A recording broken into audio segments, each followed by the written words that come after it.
acara selanjutnya kata-kata takziah sekaligus pembacaan doa yang dalam hal ini akan disampaikan oleh Bapak Ustadz Haji Ahmad Arifin LC MM Ino. Kepada yang terhormat disilahkan. Assalamualaikum warahmatullahi wabarakatuh.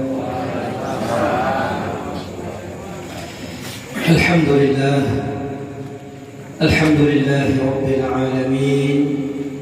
Wassalatu wassalamu ala ashrafil anbiya'i wal mursalin wa ala alihi wa sahbihi wa tabi'ihim bi ihsanin ila yaumiddin. Amma ba'd. Qala Allah ta'ala fi kitabihil karim. A'udzu billahi minasy syaithanir rajim. Bismillahir rahmanir rahim. Kullu nafsin dha'iqatul maut wa innama tuwaffawna ujurakum yawmal qiyamah. فمن زحزح عن النار وأدخل الجنة فقد فاز وما الحياة الدنيا إلا متاع الغرور. وقال تعالى وأنفقوا مما رزقناكم من قبل أن يأتي أحدكم الموت فيقول ربي لولا أخرتني إلى أجل قريب فأصدق وأكن من الصالحين ولن يؤخر الله نفسا إذا جاء أجلها والله خبير بما تعملون. أما بعد, yang sama-sama kita hormati Kepala Desa Langam hadir bersama kita, yang kami hormati dan kami muliakan segenap tokoh agama, tokoh masyarakat, adik Lobo Sespan, singin sia satu persatu, dan insya Allah tidak mengurangi kedudukan dan status sosial. Kemudian tentu hadir pang tengah-tengah kita banyak calon anggota legislatif yang alhamdulillah pang Langamta juga cukup banyak. Alhamdulillah. Bapak Ibu sekalian yang dimuliakan Allah, pertama-tama selaku hamba Allah adi beriman, mau kita selaku hamba Allah ta senantiasa tu sengayak tu haturkan tu panjatkan rasa syukur kita la kurban mulia Allah subhanahu wa ta'ala, karena atas curahan rahmat, limpahan karunia, ki anugerah adikas tunas laku tengah-tengah kita tahu, sehingga pangpetanta kita masih dapat menghadiri undangan dari keluarga besar Ibu Fatmah almarhumah, adik kabilin kita menghadap kehadiran Allah beberapa waktu yang lalu, sehingga tentu kita selaku keluarga diri, baik itu suami, anak-anak, cucu, cicit, tetangga, saudara sesama muslim, kita berkewajiban untuk doakan diri kita. Semoga Allah subhanahu wa ta'ala ya wafatkan diri dalam keadaan husnul khatimah. Amin. Semoga seraya keluarga dikabilin diri senantiasa yang hati di paling sabar, hati di ikhlas, abah tawakal, dan senantiasa mengharapkan pahala dari sisi Allah subhanahu wa ta'ala. Salawat wa salam anutus nayak tujunjungkan laku kekasih kita teladan dan panutan kita Nabi besar Muhammad sallallahu alaihi wasallam. Semoga kiwa salawat disilantunkan petang insyaallah akan jadi syafaat kang anu kiamat mudi. Amin ya rabbal alamin. Bapak Ibu segenap jamaah takziah dan dakwah Islamiyah yang dimuliakan Allah. Semoga saya senapat hikmah takziah dan dakwah Islamiyah panakang sia. Sebelumnya saya mohon maaf karena biasa amin saya senapat takziah biasanya dengan diikuti dengan ya gerakan tangan, dengan ya lebih santai Bapak Ibu. Tetapi kondisi saya tetangga kurang apa ya, sehat. Ya kebetulan kami mengalami ya kecelakaan terkena di musibah, jadi kami ditabrak anak sekolah di perempatan Kampung Bugis, sehingga ya tulang belikat sekitar tiga tulang ya bagian kiri. Jadi nopo kabautus main ya Bapak Ibu sekalian, sehingga di bawah main tak hanya makanan, tapi insya Allah tidak mengurangi makna apa adik akan saya senapat pertama. Bapak Ibu segenap jamaah takziah yang dimuliakan Allah, dalam ayat adik bacaan yang qori kita sungguh begitu banyak pelajaran berharga. Jadi andaikan kita seraya kita dihadir, kita memahami apa yang dibacakan tadi, sungguh akan masuk ke dalam relung hati kita. Ayat yang sangat indah dengan suara yang sangat merdu. Ini Ustadz Isnaini ini adalah sahabat saya. Beliau qari yang suaranya sangat indah. Jadi ayat tadi berbicara tentang kematian Bapak Ibu, bahwa mati kita pasti akan tulangan yang kita ditelas. Semua yang hidup pasti akan mati.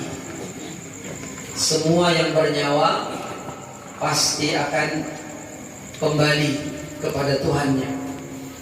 Jadi Allah berfirman, A'udzubillahi minasyaitonirrajim. Bismillahirrahmanirrahim. Kullu nafsin dha'iqatul maut. Setiap yang bernyawa itu pasti dirasakan di besi mati. Dan setiap yang hidup akan kembali kepada Tuhan. Jadi selama kita masih ada pembawa dunia Bapak Ibu, maka mau atau tidak, rela atau tidak, siap atau tidak, kita pasti akan berpisah dengan dunia ini. Dalam surat Ar-Rahman Allah juga ingatkan kita, kullu man 'alaiha fan. Semua yang ada di atas dunia itu pasti akan musnah, pasti akan hancur. Entah hancurnya dengan kiamat kecil berupa kematian, berupa bala bencana, gempa bumi yang dahsyat, banjir bandang, tanah longsor, atau lewat peperangan dan seterusnya. Ini kiamat kecil. Kalau itu tidak terjadi, maka yang pasti hadir adalah kiamat besar. Jadi dua hal tak pasti akan tulangan. Demi dulu wallahu a'lam. Bisa jadi kiamat kecil dulu, bisa jadi kiamat besar.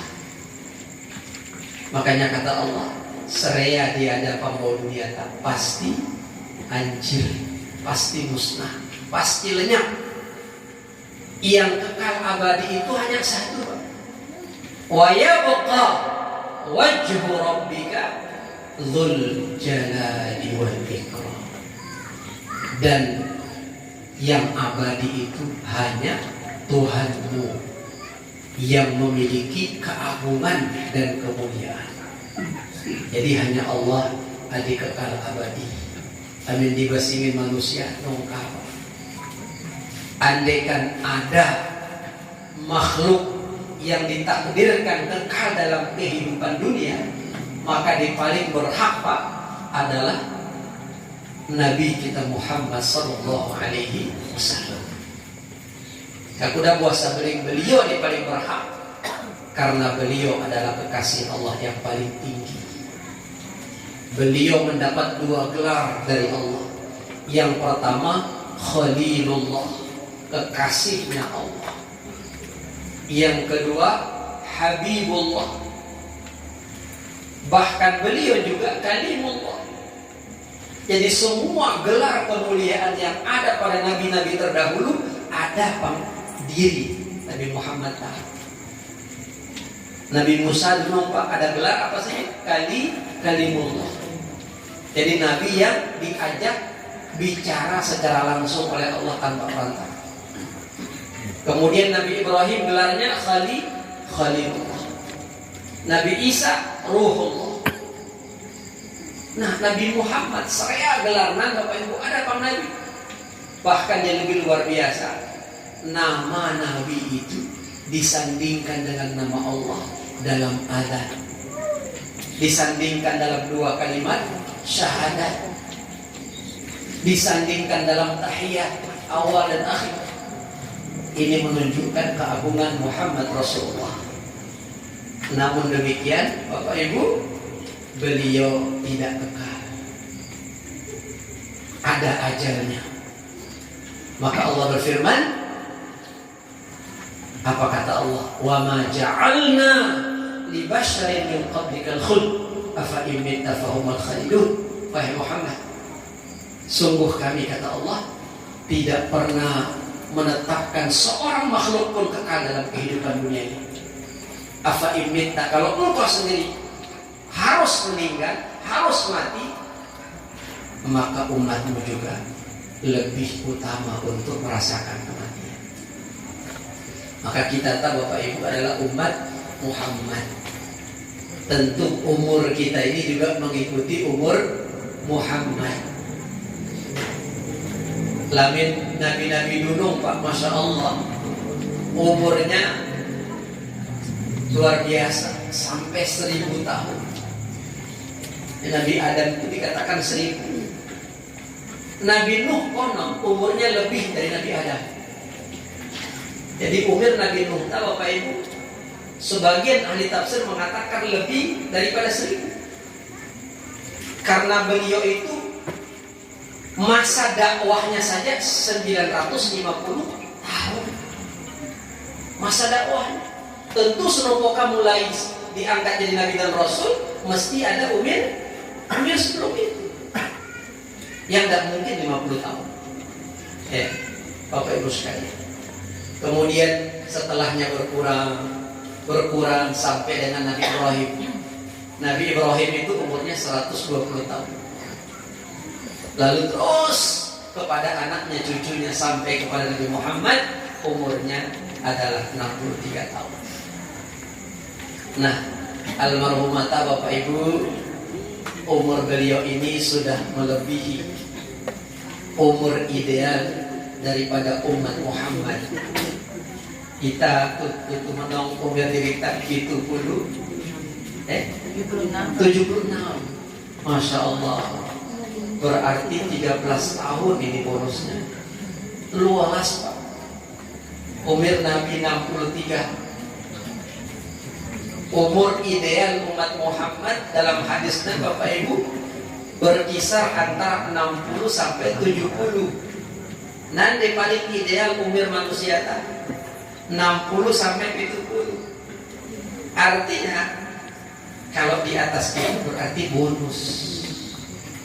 Nah, semakin dapat bonus, maka tentu semakin berat Bapak Ibu tanggung jawab ya. Jadi jangan kita merasa dapat bonus lalu gembiranya luar biasa, lalu bahagianya luar biasa. Tidak. Boleh kita gembira ketika umur itu dipakai untuk kebaikan. Makanya beliau Nabi dalam sebuah hadis, khairun nas man tala umruhu wa hasuna amaluhu. Sebalong-balong manusia semulia-mulia manusia dengan Nabi, mereka yang diberikan umur panjang. Balong, tahu belo umur tak balong apa itu?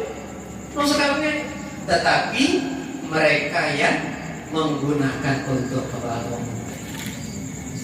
Tetap jaga sholat walaupun umur sudah lansia, tetap ahli masjid, tetap ahli ibadah walaupun sudah begegar musriantin, Bapak Ibu ya, begegar musria parana, tetap sholat. Nah, itulah orang terbaik gitu. Tapi sebaliknya kata Nabi, yang harus kita waspadai, wasyarrun nas man tala umruhu wa sa'a amaluhu. Seburuk-buruk manusia itu mereka yang diberikan umur panjang tapi yakinah untuk kelemahan. Bapak Ibu kan sering tuh menong atau tuh baca pamporan, ada kakek-kakek umur 70 sekian memperkosa cucunya. Na'udzubillah. Itu ada kakek-kakek umur 70 sekian, bahkan ada di Bengkulu Bapak Ibu sekalian, ya, selingkuh di hotel. Ada itu Bapak Ibu sekalian. Ya. Ada kakek-kakek yang umur sekian itu masih Bapak Ibu sekalian mengkonsumsi minuman keras dan seterusnya. Ya tentu deta orang yang paling buruk kata Nabi. Mau yang paling buruk, yes belum umir tetapi apa? Selalu melakukan kemungkaran. Maka Bapak Ibu, nusi kuda umir kita belum bang, tetapi mau tu maksimalkan dia untuk kebaikan. Itu tadi pertama Bapak Ibu. Adik kedua, bahwa kita ini berada di negeri, di kampung yang bukan kampung halaman kita. Jadi dunia Bapak Ibu siong desa darat kita, mohon maaf. Jadi siong deta semata desa darat kita. Ini namanya negeri persinggahan. Desa darat kita, kampung asal kita adalah kampung di mana Nabi Adam dulu pernah tinggal. Kampung asal kita yaitu surga. Nabi Adam sebelum diturunkan ke bumi tinggal di surga, Bapak Ibu, bersama istrinya Hawa. Namun karena Nabi Adam melanggar apa yang dilarang oleh Allah, diturunkan ke bumi. Yang tadinya enak, tinggal menikmati, tidak perlu bekerja, ya apa desanya datang, tetapi karena pelanggaran maka diturunkan ke bumi.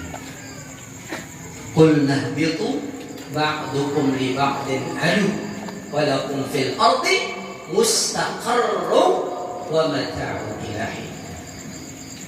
Kami Allah mengatakan, turunlah engkau wahai Adam dan istrimu, ya, ke bumi. Jadikanlah bumi sebagai tempat tinggalmu untuk waktu yang telah ditentukan. Artinya telas pambau bumi apa? Ada ketetapan waktunya. Nongkat teris bangta. Ini berarti bumi tempat persinggahan. Nasya kemain bumi ta. Nasya anggap deta adalah tempat tinggal sia adi abadi nongkat. Ini hanyalah tempat kita singgah sementara. Maka dalam banyak hadis Bapak Ibu, Nabi mengibaratkan dunia ini seperti musafir. Kata Nabi, innama mathali wa mathalud dunia, ya, sungguh perumpamaan antara diriku dengan dunia itu seperti orang yang berkendara karokib. Jadi terkoyak-koyak Bapak Ibu ya. Kemudian yang kedua Pak, innahu dhanna allai yahur. Dia tidak yakin dengan adanya hari pertemuan di padang mahsyar. Jadi ingat-ingat kata Bapak Ibu sekalian, bahwa hidup akan kita pertanggungjawabkan, umur akan kita pertanggungjawabkan, harta akan kita pertanggungjawabkan.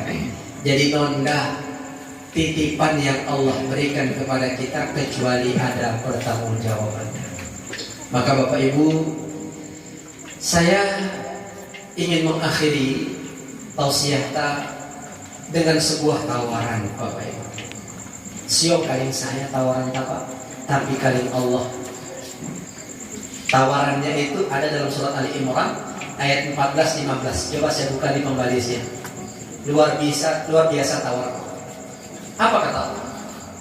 Zuyyina linnas hubbus syahawat minan nisa wal banin wal qanatir al muqantarati min adh-dhahab wal fiddah wal khayl al musawwamah wal an'am wal harth. Jadi karakter manusia itu kata Allah, dia senang dengan dunia. Jadi watak manusia Bapak Ibu, karakter asli manusia baik dia orang beriman maupun orang kafir, senang dengan dunia. Itu karakter aslinya. Yang pertama. Apa bentuk kesenangan itu? Yang pertama, senang cinta kepada wanita. Binan nisa yang pertama, cinta kepada wanita. Kadang-kadang karena wanita rela berbuat maksiat. Apa itu? Yang kedua, wal banin, cinta kepada anak-anaknya. Karena anak-anak kadang-kadang rela tidak sholat. Karena bekerja 24 jam, kadang-kadang lupa sholat. Yang ketiga, wal qanatir muqantar, cinta kepada harta yang banyak, harta yang berlimpah, harta yang mengalir, muqantar. Bapak Ibu sekalian, kadang-kadang untuk dapat harta lewat cara-cara haram. Bapak Ibu sekalian. Kemudian yang keempat, wal harf, cinta kepada sawah ladang. Wal khayl, cinta kepada binatang ternak. Wal an'am, masya Allah. Itu karakter manusia. Siap aku atau tidak? Itu betul realita. Nah, Bapak Ibu. Tetapi Bapak Ibu sekalian, ada tawaran Allah laku sia-sia. Apa kata Allah? Dzalika mata'ul hayatid dunya. Ketahuilah oleh kalian wahai manusia, itu semua itu hanya perhiasan dunia. Dan saya, Bapak Ibu, wanita, anak-anak, harta yang berlimpah, binatang ternak, sawah, ladang, semua itu perhiasan saja. Perhiasan dunia kata Allah. Mata'ul hayatid dunya. Lalu apa kata Allah? Wallahu indahu husnul ma'ab. Dan ketahuilah Allah memiliki tempat kembali yang lebih indah daripada itu. Apa tempat kembalinya? Inilah penawarannya, ya Bapak Ibu. Lilladzina taqaw 'inda rabbihim jannatun tajri min tahtihal anhar khalidina fiha. Bagi orang yang beriman dan bertakwa. Jadi tawarannya laku tahu beriman. Maka saya dihadir pasti saya beriman insyaallah. Ya. Tawaran Allah yang pertama, bagi orang yang beriman dan bertakwa, aku siapkan untuk mereka kata Allah surga-surga yang mengalir di bawahnya sungai-sungai. Jadi Allah tawarkan kita surga yang mengalir di bawahnya sungai-sungai. Ada sungai dari madu, ada sungai dari susu, ada sungai dari minuman keras, ada sungai yang begitu indah, Bapak Ibu. Masya Allah. Kalian kekal di dalamnya kata Allah. Tawaran pertama. Tawaran yang kedua Bapak Ibu, wa azwajun mutahharah, dan istri dari bidadari yang disucikan. Jadi ibu-ibu, istri kita di dunia ini secantik apapun, seindah apapun istri kita di dunia ini tidak disucikan oleh Allah.